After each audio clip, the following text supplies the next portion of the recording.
Te voy a contar el recuerdo más extraño de mi infancia. Cuando era niño, mis padres estaban fuera de casa todo el día. Para mi suerte, me dejaban al cuidado de mi hermana mayor todo el tiempo que fuera necesario. Se suponía que teníamos que quedarnos en casa sin excepción, pero Sandra tenía un novio que luego le invitaba a salir y pues como yo no me podía quedar solo, tenía que acompañarlos. La mayoría de las veces solo íbamos al parque, aunque en algunas ocasiones terminábamos en plazas cercanas o en el cine. Pero la travesía más grande que hicimos a escondidas de nuestros padres fue cuando acompañamos a la familia del novio de Sandra a Pachuca. Irían a ver un terreno que les estaban vendiendo, el cual incluía una moderna casa y un patio de grandes dimensiones. Ese día, muy temprano por la mañana, mis padres me levantaron de cama, me metieron a bañar, me dieron de desayunar, me dejaron bien peinado, con el uniforme listo y se fueron a trabajar. Esperaban que mi hermana me llevara a la escuela. En cambio, solo nos esperamos 5 minutos, nos aseguramos de que no se fueran a regresar por algo que habrían olvidado al salir, y enseguida nos fuimos a casa de Raúl. En la camioneta iban sus papás, mi hermana, su novio, un primo de él y yo, además de un perro en una caja transportadora. Recuerdo que aquel fue un día nublado y por momentos lluvioso. A pesar de que llegamos antes del mediodía, había tal cantidad de nubes que el sol parecía no estar por ningún lado. Además, había una densa neblina que no dejaba ver mucho de nuestros alrededores. Bajando de la camioneta, estiramos los pies y en grupo fuimos a ver la casa. Llamémosle Omar al primo de Raúl. Él se quedó afuera bajando las cosas y sacando al perro de su caja transportadora. Era un pastor alemán de unos 4 o 5 años, un perro grande, fuerte y según lo que vi, bastante obediente. Mientras recorríamos la fría construcción, por los grandes ventanales que daban al patio, veíamos de vez en cuando que pasaba corriendo Omar o el perro, pero solo como 2 manchas de colores que se movían dentro de la neblina. De pronto comenzamos a escuchar que el perro ladraba, pero con una rabia tal que parecía que se sentía amenazado y estaba por atacar.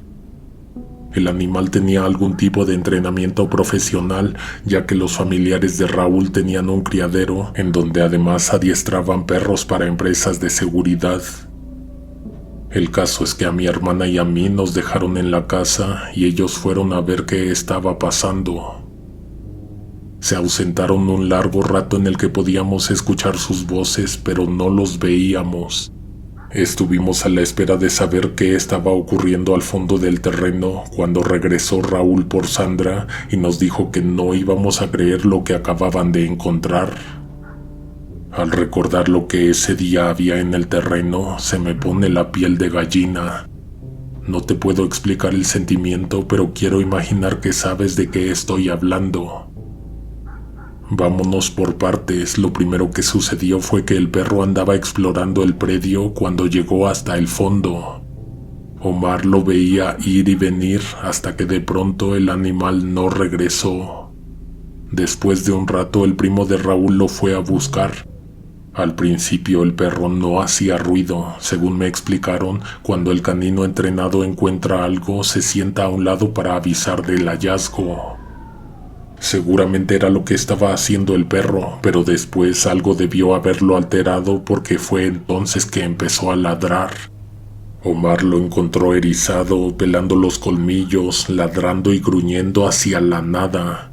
Pero recuerda, la neblina no permitía ver mucho. No supieron qué era lo que sucedía hasta que el perro se puso a excavar. Como traían en la camioneta una pala, alguien de ellos en algún momento volvió por la pala y con ella se ayudó a comenzar a cavar un agujero donde el perro señalaba frenéticamente. Parece mentira, pero cuando sucede en una película, hasta tú ya sabes qué va a pasar. Pero créeme, cuando ocurre en la vida real te quedas en blanco, se te olvida cómo deberías reaccionar en un caso así. La cuestión es que después de que se cansaron con la pala, buscaron otras herramientas en la casa. Cuando removieron suficiente tierra, se encontraron con un cofre.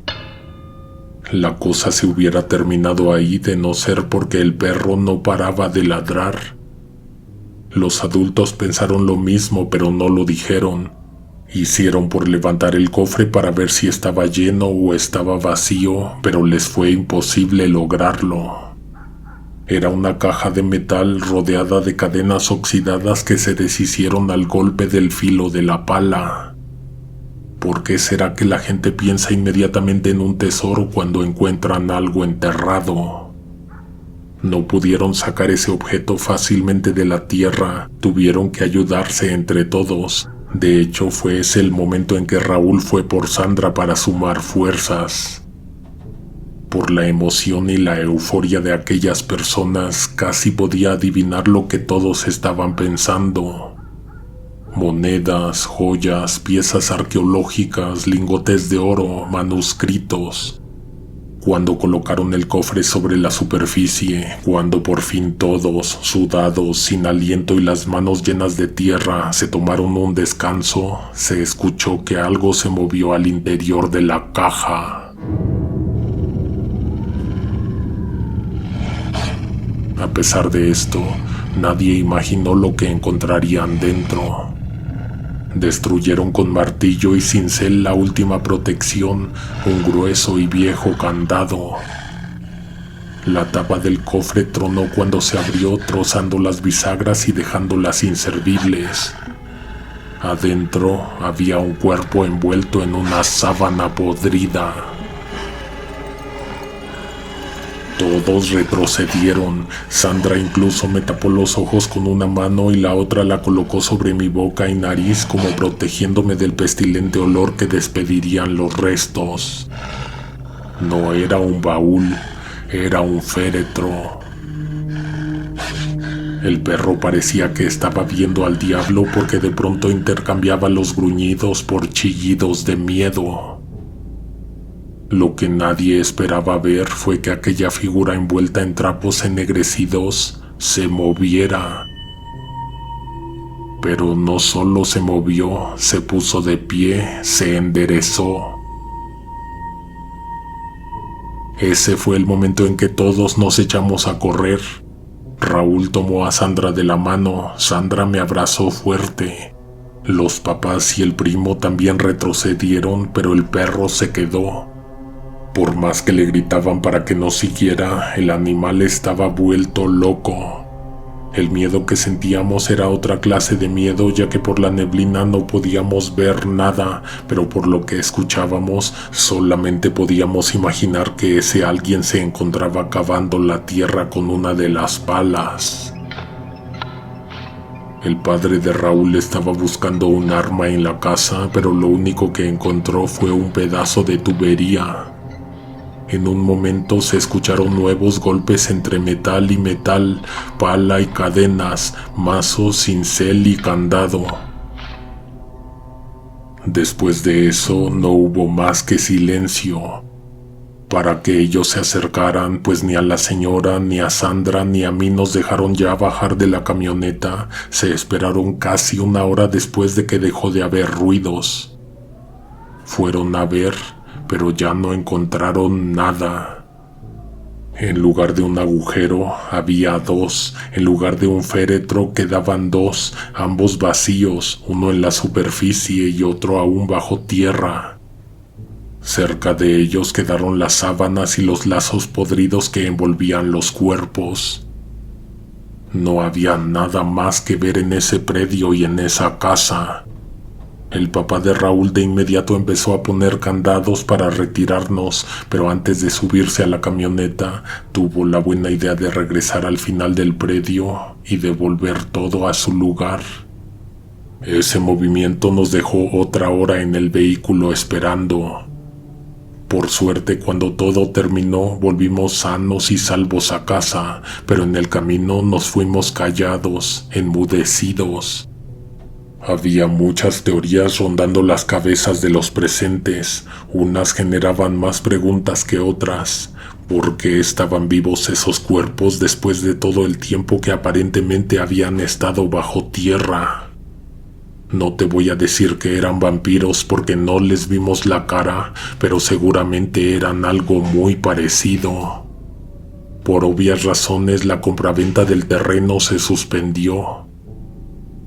Unas semanas después, mi hermana me contó algo, pero me hizo jurar que no se lo dijera a nadie, especialmente a mis papás, porque no solo nos habíamos escapado para ir a Pachuca, sino que inconscientemente pusimos en riesgo nuestras vidas. Dijo que su novio le contó que su papá se enteró que habían matado al dueño del terreno. Lo encontraron en su casa, la casa que estaba vendiendo. Estaba colgado de cabeza, amarrado de los pies a una de las vigas que atravesaban la sala. En su cuerpo no quedaba ni una gota de sangre, pero lo más extraño es que no había ni una sola mancha por ninguna otra parte de la casa, ni en el suelo, ni en las paredes. Nadie sabe quién lo hizo, pero creo que con lo que te conté antes, estoy seguro de que tú te puedes dar una idea.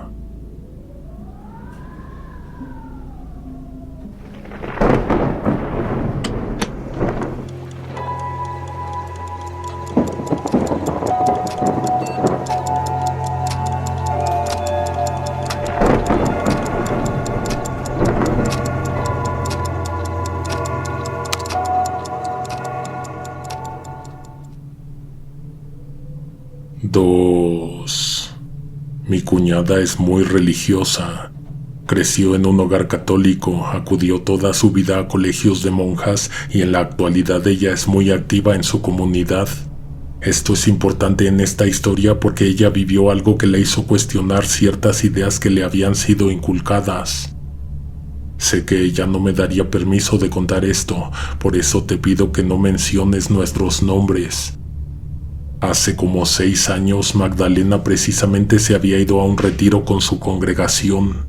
Se tuvo que regresar de madrugada porque mientras estaba afuera, llamaron para decirle que tuvieron un problema grave con unos pagos y como ella es la administradora, pues todo un relajo.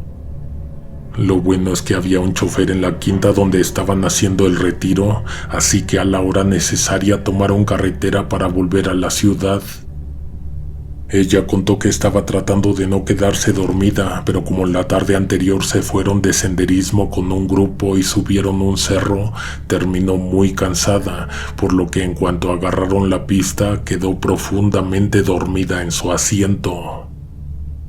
Durmió plácidamente hasta que la despertó un enfrenón. El chofer había tenido que pisar el freno hasta el fondo porque el vehículo de adelante perdió el control. Chocó y quedó volcado a mitad del camino. Era una carretera federal, pequeña, pero tenía 2 carriles de ida y 2 de vuelta sobre una misma pista. Era una carroza fúnebre lo que ocupaba la mayor parte del paso en la carretera. El chofer que llevaba a mi cuñada contó cómo pasó el accidente. Dijo que venía algo cerca del otro carro. De pronto pareció como si el conductor del vehículo se hubiera quedado dormido porque se empezó a salir de su carril. Ahí fue cuando el chofer de la camioneta empezó a tomar su distancia de la carroza y así evitar ser jalado hacia la tragedia. El choque fue brutal, el coche quedó volteado de cabeza, pero además estaba hecho acordeón debido al impacto inicial. Aunque podían continuar porque la vía no quedó completamente bloqueada, decidieron bajar a ver si podían auxiliar. El chofer colocó en el pavimento a unos metros del accidente la señalización de emergencia.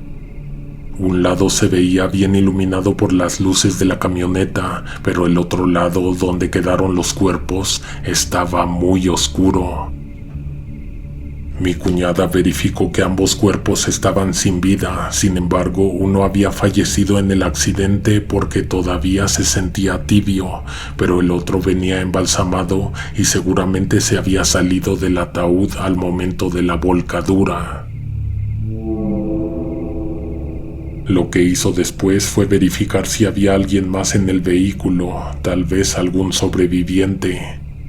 Se suponía que en ese momento el chofer que la llevaba a ella estaría intentando hacer una llamada de emergencia, pero ahí parecía que no había señal de celular. Curioso era que hasta ese momento la mayoría de los coches que transitaban por ahí no se quedaban a ayudar, solo bajaban la velocidad pero no se detenían. Afortunadamente al primero de ellos le pidieron que reportara el accidente. Lo que no faltaba era que todos se persignaran. Tal vez la imagen de la carroza y la caja de muerto partida en dos a mitad de la pista invitaban muy poco a hacer una escala. De hecho, la única que se mantenía con la idea de quedarse hasta que llegaran las ambulancias era mi cuñada, porque el chofer decía que más útil sería no estorbar. Cuando los líquidos terminaron de escurrir y el motor dejó de vibrar, se hizo un silencio poderoso sobre el oscuro valle. Fue entonces que mi cuñada escuchó un ruido entre los árboles. Regresó a la camioneta y buscó en la guantera. En un folder de tela encontró, entre otras cosas, una pequeña linterna. Regresó a la autopista y rodeó la carroza. Ella en ese momento estaba pensando que a lo mejor otro pasajero habría salido volando hasta los arbustos. Si lo encontraba, podría salvar su vida. Apuntó hacia la vegetación mientras avanzaba. No sabía dónde empezaría a buscar hasta que oyera nuevamente los ruidos, así que se puso a preguntar, gritándole al vacío, si había algún otro herido. Casi por casualidad, al levantar la lámpara y apuntarla hacia los árboles, iluminó una cara que la estaba mirando a ella a varios metros de distancia. Mi cuñada se acercó, pero porque no creyó que fuera peligroso hacerlo. Ella siempre piensa lo mejor de las personas y en ese momento dijo que sintió que tenía que ayudar. El cuerpo de esa persona o criatura, porque mi cuñada todavía no lo había visto bien, estaba escondido detrás del tronco de un árbol. Su rostro era lo único que por momentos se mostraba, ya que mientras ella avanzaba, se escondía y luego volvía a mirar. Hubo un momento en que Magdalena ya no quiso seguir, pues a pesar de que evidentemente ella ya se había hecho presente, se había anunciado y había ofrecido ayuda, aquella cosa no parecía entenderla. De cerca vio un rostro más grande de lo normal. Las facciones eran gigantescas, pero no era una cara hinchada o enferma, parecía más bien tratarse como de otra especie, una muy parecida a la humana, pero a la vez, y espero que puedas entender por qué lo digo, nada parecido a un ser humano. Lo último que dijo mi cuñada antes de salir corriendo fue que Dios lo bendiga y si necesita ayuda ya vienen las ambulancias. Entonces la criatura le mostró los dientes. Parecía una dentadura humana, o más bien muchas, una sobre de otra, encimadas o en varias hileras. Magdalena se quedó pasmada, pero se echó a correr instantes después cuando vio que esa cosa trepaba el árbol. Mi cuñada salió de entre la vegetación y corrió hacia la camioneta. Estuvo a punto de tropezarse con la pierna del hombre de traje que había quedado tirado en el pavimento. Para evitarlo dio un paso largo, pero dejó caer la linterna. Cuando se reunió con el chofer que la llevaba, trató de explicarle lo que acababa de ver, pero estaba tan nerviosa que ni siquiera podía hablar o encontrar las palabras correctas para decirlo. Había otras personas, pero ninguna de ellas quiso ir a ver. Justo instantes adelante se sacudieron las ramas de unos árboles que se ocultaban en la oscuridad. El chofer volvió a sugerir que no se quedaran a estorbar. Esta vez Magdalena le tomó la palabra. Subieron, encendieron el vehículo y avanzaron.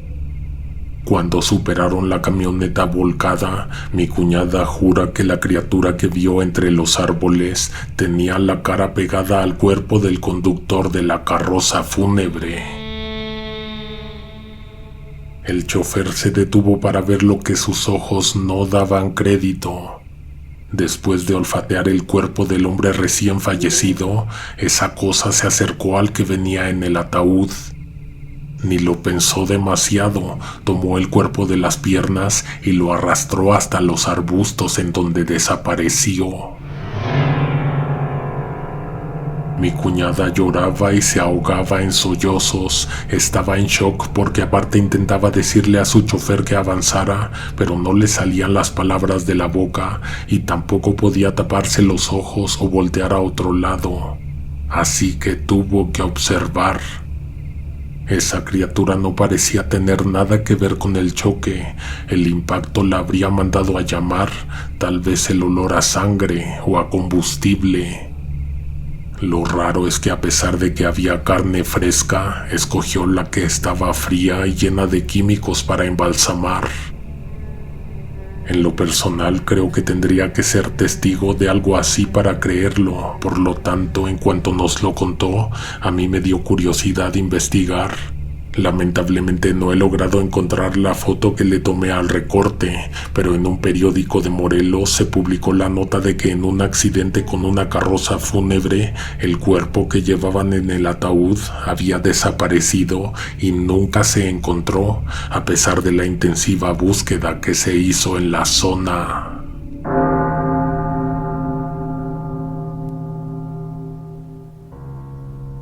Tres. Buenas noches, saludos a todos en la producción. Mi nombre es Joel, tengo 28 años, trabajo en el servicio de recolección de basura. Creo que no se habla lo suficiente del tema, tal vez porque a la gente no le gusta saber qué pasa con sus desperdicios.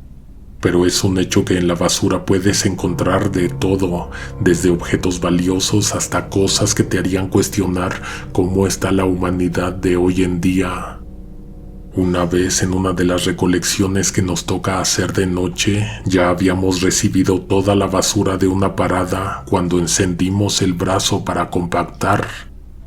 Entonces escuchamos el llanto de un bebé entre la basura.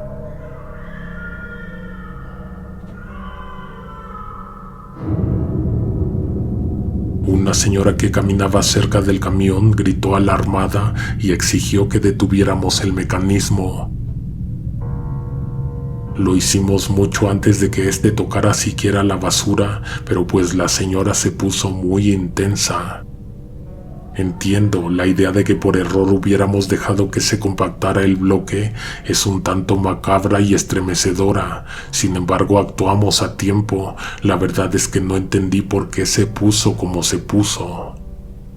Hasta sacó su celular y se puso a grabarnos mientras descargábamos toda la basura en el pavimento. El niño había dejado de hacer ruido. La idea de revisar de una por una las bolsas de basura nos llenó de fatiga, pero pues honestamente jamás nos hubiéramos atrevido a negarnos a rescatar una vida. Uno de mis compañeros sacó una muñeca embarrada de desechos orgánicos. Intentó hacerla sonar, pero no había mecanismo. Nadie quería dejar de buscar, ni la señora nos quería dar un respiro. Hablaba fuerte y nos apuntaba con el celular, pero ¿y si los ruidos los hubiera provocado un juguete? Momentos adelante los chillidos volvieron a aparecer, y no venían de la muñeca. Fue bueno escucharlos porque eso nos dirigió casi al lugar exacto donde se encontraba lo que estábamos buscando. Era una caja blanca, pero ninguno de nosotros le encontramos forma al instante, sino hasta que vimos que estaba decorada y tenía unas cruces a los costados. Era un ataúd pequeño, del tamaño de un bebé. La neta no sé cómo explicar lo que sentimos entre todos. Primero se me hizo asqueroso confirmar que alguien se había atrevido a tirar a un niño a la basura, pero después me puse a pensar en el ataúd. ¿Por qué demonios estaría en un ataúd, a menos que no estuviera vivo? Por experiencia se me hizo que lo mejor sería esperar a que llegara la policía. De hecho, lo ideal era que la señora fuera a avisarle a una patrulla que todos veíamos a menos de 2 calles de distancia. En lugar de ayudar de esa manera, se ofreció a revisar el interior de la caja, pero se llevó la sorpresa de que estaba bien clavada la tapa. La cosa se empezaba a poner cada vez peor mientras más pasaban los minutos. El chofer del camión ya iba a mitad del camino cuando volvió a chillar el interior del ataúd. Creo que hasta ya lo escuchó porque entonces se echó a correr para alcanzar a los patrulleros. Nos reímos un poco porque vimos que a él no lo dejaron subirse a la patrulla, pero los policías acudieron de inmediato a ver qué estaba pasando, dejando a lo lejos a mi compañero. El caso es que cuando llegaron los oficiales, lo primero que hicieron fue reportar en el radio el hallazgo, aun cuando ellos ni siquiera se habían cerciorado de que en realidad hubiera un bebé dentro de la caja. De hecho, cuando se acercaron a ayudar, notaron de inmediato que la tapa estaba bien clavada. Uno de ellos levantó el ataúd, pero lo encontró tan liviano que parecía imposible que hubiera alguien adentro. Al ver eso, el otro oficial sacó una palanca de la unidad. Los clavos no eran muy grandes, así que casi al instante se abrió. Adentro de la caja no había nada. La señora siguió insistiendo en que había un niño en la basura y de hecho se quedó discutiendo con los oficiales y grabándolos. Nosotros regresamos el desperdicio a la unidad, compactamos y nos fuimos a entregar. Como siempre estuvimos formados un ratote esperando permiso para descargar. Cuando nos tocó y nos pusimos a bajar el desperdicio, volvieron a escucharse los chillidos del bebé. No sabía que alguien estuviera oyendo o supervisando, el caso es que lo detuvieron todo. Creo que para mi mala suerte andaba en sitio el jefe de mi jefe. La persona se puso bien altanera, nos regañó primero a nosotros y luego a todos los demás. Nos hizo que hurgáramos entre la basura compactada. Queríamos explicarle lo del ataúd, pero bajo las circunstancias no parecía buena idea hacerlo. Dejamos que las pruebas hablaran por sí solas. Estábamos buscando entre todos los pedazos de aquel ataúd. Cuando uno de mis compañeros lo encontró, nos llevamos la sorpresa de que la máquina no lo había destrozado, seguía intacto. Se hizo silencio por unos minutos hasta que un horrible chillido lo rompió. Inmediatamente la persona de las oficinas centrales sacó su teléfono y se puso a llamar a emergencias. En ese momento mi chofer lo detuvo y le dijo que no llamara y le mostró que la caja estaba vacía. Ellos no fueron los primeros en revisar la caja por si tenía una bocina integrada o algo que pudiera explicar técnicamente lo que todos escuchamos. La mayoría se persignó, pues lo más fácil es pensar que se trata del alma de un pobre e indefenso niño. Pero no parecía ser eso. Mis abuelas de ambos lados decían que al diablo le cuesta muy poco trabajo convencer a alguien si se encuentra en la forma de un bebé.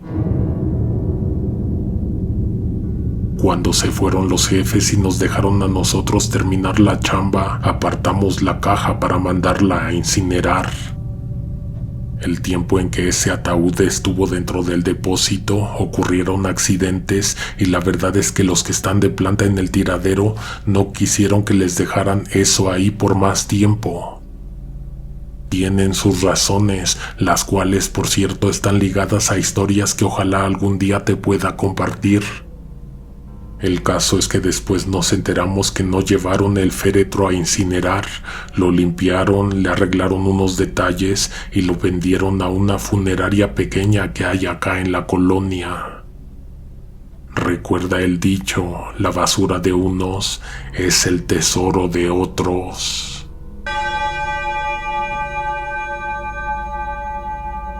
Esperamos estas historias hayan sido de tu agrado, que te parece una continuación de esta serie. La producción y Conejo Negro les mandamos 200,000 agradecimientos. Si esta es tu primera vez en este canal, te invito a que te suscribas y actives todas las notificaciones. No te vayas a perder lo que estaremos publicando en octubre, nuestro mes favorito. Nos escuchamos pronto. Alguien te observa en la oscuridad.